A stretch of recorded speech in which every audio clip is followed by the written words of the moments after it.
Olá, tudo bem? Eu gostaria de falar sobre o sacramento da confissão. Bem, a confissão, ou penitência sacramental, é aquele sacramento que perdoa todos os pecados depois do batismo e depois da última confissão sacramental bem feita. Bem, vamos falar em primeiro lugar das 5 condições para se fazer uma boa confissão. Em primeiro lugar, o exame de consciência, aqueles instantes, aqueles momentos nos quais pensamos, lembramos, reflexionamos respeito às nossas ações para saber em que ocasião ou não caímos no pecado. Aí é muito importante saber que um pecado é uma falta voluntária contra a lei de Deus. Eu preciso de ter plena certeza do meu consentimento para saber se eu cometi um pecado ou não. A falta contra a lei de Deus deve ser voluntária.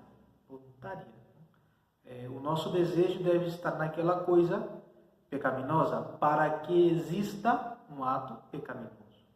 Por exemplo, uma pessoa que não saiba, que tenha esquecido que hoje é sexta-feira santa e comeu carne, cometeu um pecado? Não, por quê? Porque ela esqueceu. A sua vontade, a sua faculdade da alma, que se chama vontade, uma das faculdades da alma que se chama vontade, ela não estava presente naquela ação, portanto não é um ato pecaminoso. Para que um ato seja pecaminoso é necessário, obviamente, a matéria pecaminosa e o consentimento voluntário naquela ação. Tendo presente essas coisas, fazer o exame de consciência. Logo de fazer o exame de consciência, todas as faltas que nós cometimos devem mover-nos à dor dos pecados. Nós sabemos que nosso Senhor Jesus Cristo morreu por eles e, se fosse possível, ele morreria de novo pelos pecados da humanidade. Já não precisa, mas se fosse da vontade de Deus, se estivesse dentro dos planos de Deus, nosso Senhor Jesus Cristo teria que sofrer tudo de novo o que ele sofreu pelo nosso pecado. Isso nos causa grande dor de ter ofendido a Deus. O propósito de emenda, aquele firme propósito de jamais voltar a cometer um ato pecaminoso. Quarta condição é confessar ao Padre todos os pecados. E aí é muito interessante dizer que se alguém cala algum pecado voluntariamente, por vergonha ou por qualquer outro motivo, não se confessa bem, comete um sacrilégio, porque está fazendo um atentado a um sacramento. Que é um atentado a um sacramento da Eucaristia, por exemplo, seria pisá-la. Pisar a forma eucarística consagrada. Isso é um sacrilégio. Né? Calar um pecado na confissão é um sacrilégio, porque eu estou atentando contra uma coisa sagrada. Então, quem se confessa mal, que deve fazer? Confessar-se de novo, obviamente.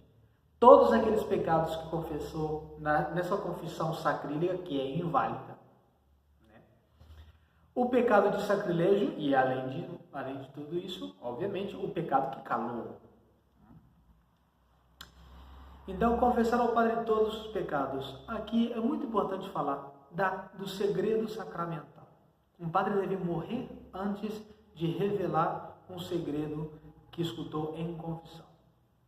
Não existe possibilidade na qual o padre revele o que ele escutou em confissão. Não há. Não tem nenhuma especulação que chegue à conclusão que o padre, inclusive para salvar a sua vida, possa revelar algo que escutou em confissão. Isso nos dá a tranquilidade de expressarmos com claridade ao confessor para que ele saiba aonde está a doença nas nossas almas, aonde está ferido. Porque se eu não revelo ao médico aonde está a minha ferida, o médico não pode aplicar os remédios. Então é muito importante a confissão, na confissão ter esse abandono no coração do sacerdote, porque ele está aí em lugar de nosso Senhor Jesus Cristo, como um vicário de Cristo, sentado no confessionário, perdoando pelo poder de Cristo. E saibam, eu digo como sacerdote, saibam que não é uma coisa prazerosa para o padre saber todos os detalhes da vida das pessoas. Não, um padre não se senta no confessionário com curiosidade para saber o que está acontecendo na vida alheia. Não é isso que sente o padre ao sentar-se no confessionário. É realmente um pai que quer o bem dos seus filhos. Logo, dessa quarta condição está a quinta condição, que é cumprir a penitência, que não é essencial para o perdão. Por exemplo, se alguém não cumpre a penitência, não deixa de estar absolvida, mas comete outro pecado. O que acontece? Quando a gente se confessa antes da absolução, o padre impõe a penitência e a pessoa, o penitente, deve aceitá-la. Logo da aceitação vem a absolução. Então nós estamos obrigados a rezar a penitência porque prometemos rezá-la. E obviamente devemos pagar pelas faltas que nós cometimos. Então essas são as 5 condições: exame de consciência, dor dos pecados, propósito de emenda, confessar ao sacerdote todos os pecados e cumprir a penitência. Mas agora falando do ato mesmo da confissão, é importante esclarecer algumas coisas respeito à revelação, como a gente deve se expressar no momento da confissão. Qual é a matéria, o que é necessário que o padre saiba? O ato pecaminoso. Todas as outras circunstâncias que rodeiam esse ato podem ser necessárias ou não, mas quem decide isso é o sacerdote, é o confessor. Por exemplo, uma pessoa que quer se confessar de um adultério, por exemplo.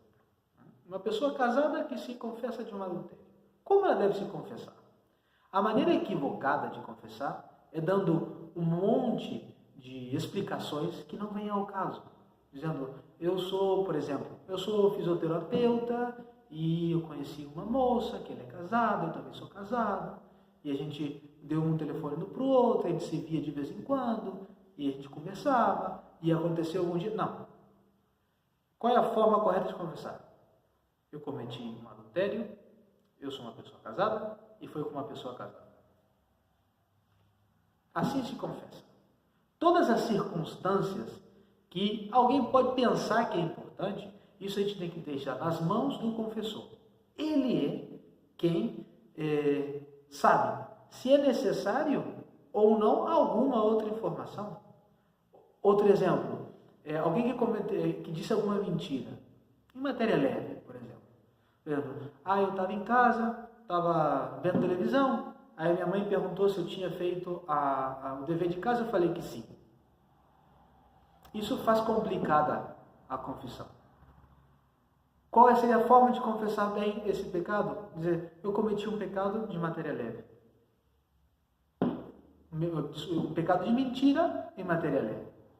Somente isso. Todas as outras circunstâncias, volto a dizer, isso está em mãos do sacerdote. O que acontece? Por que a gente deve se confessar assim? Porque a gente tem que lembrar que atrás da gente tem uma fila de pessoas querendo se confessar. E a gente tem que, por caridade, dar tempo para essas pessoas se confessar. Também caridade ao padre que está aí, quem sabe, faz muito tempo. E, falando do padre nesse momento, o padre tem que ter uma atenção para julgar bem se um caso é pecaminoso ou não, se é pecaminoso, se é grave ou se é leve. Que quanto menos se estenda as coisas que o penitente diz, é melhor para o juízo do padre, para o julgamento do padre. Não?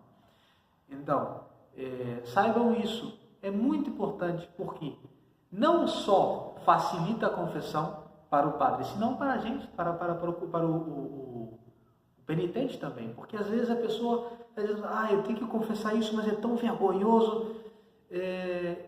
Então, e se a pessoa tem esse escrúpulo, é muito vergonhosa ter que contar um monte de detalhes. Quem sabe, não vou confessar hoje não, porque eu tenho que dizer um monte de coisa. Não é necessário. Não é necessário. Somente o ato pecaminoso. Cometi adultério, disse uma mentira grave, roubei R$50. Não precisa dizer, por exemplo, meu pai tinha esquecido R$50 no carro dele, como eu fui lavar o carro dele, aí eu vi, eu me senti tentado, fui e peguei. Não. Esse que eu fui lavar o carro, que ele esqueceu o dinheiro no carro, isso tudo é desnecessário. Fui, roubei R$50 do meu pai. Aí, isso facilita a confissão. Lembre-se, facilita a confissão tanto para o padre como para o penitente. Bem, por hoje é só. Fiquem com Deus. Ave Maria Puríssima, sem pecado concebida. Em nome do Pai, do Filho e do Espírito Santo.